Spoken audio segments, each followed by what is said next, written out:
Hello everyone, my name is Taylor Renwick and I will be speaking to you today about my reflection post for EDL 558 Module 1. Just a quick reminder that my student population is female military students. To gain a better understanding of female military students, I engaged in two applied research activities. My first activity was interviewing Kristen Robinson. Kristen Robinson is a former United States Marine, as well as a current graduate student here at UNCW. She works in the Military Resource Lounge, as well as serves as the Vice President of UNCW's Veterans Education and Transition Support Organization, commonly known as VETS. Kristen and I spent some time recapping the material that we had discussed last semester during my student development theory class. We dug a little deeper about what it truly meant to military students to have the new Military Resource Lounge. She explained to me that the lounge symbolizes a support system for all military students, their families, and their friends.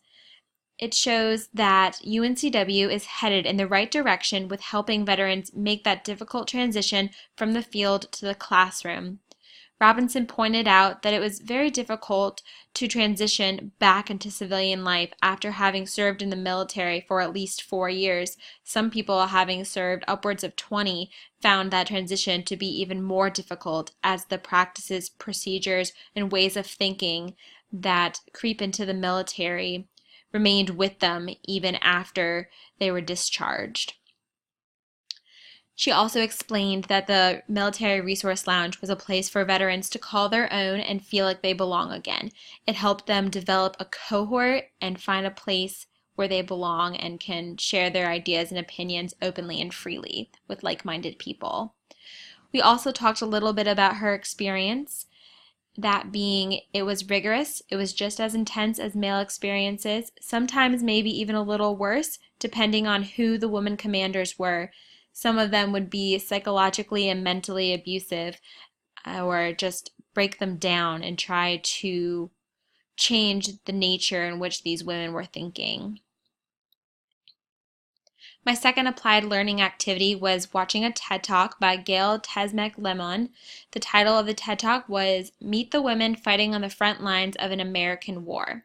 The premise of this TED Talk was to highlight several women that served on the front lines in Afghanistan during a time in which this was banned. Women were not allowed to serve in combat roles. Some of the key quotes that I took away from this TED Talk were that we, as in the military, need women to help us wage this war because women are knowledgeable and understanding and have characteristics that differ from their male counterparts. They were much needed and desired in the battlefield, especially in a country where women were frowned upon and did not have that same knowledge and understanding, those countries being Iraq, Iran, and Afghanistan. Again, this all happened during a time when women were banned from the ground combat. America had no idea that they existed, and the women explained that it was not about politics, it was about serving their country and serving with a purpose. I also learned that the women in the military have multiple identities. For example, they're not just military women, they're also sorority sisters, daughters, sisters, friends, family, a women's studies minor, all in one person.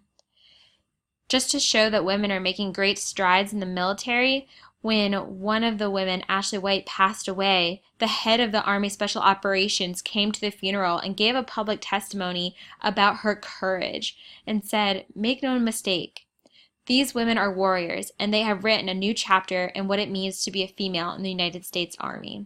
In other words, they're no longer hiding behind the back lines. They are out there as warriors. Overall, I learned that women are valued members of the military. They experience the same hardships, if not more than men, simply because they are women, and that military women have multiple identities, and there is a shift in the role in which women play in the military. About myself, I learned that I should never let my biological sex dictate what I can and cannot do. There will always be people that want to see me fail, but there will also be people that want to see me succeed. In the end, being a woman should not dictate what you can and cannot do. Thank you.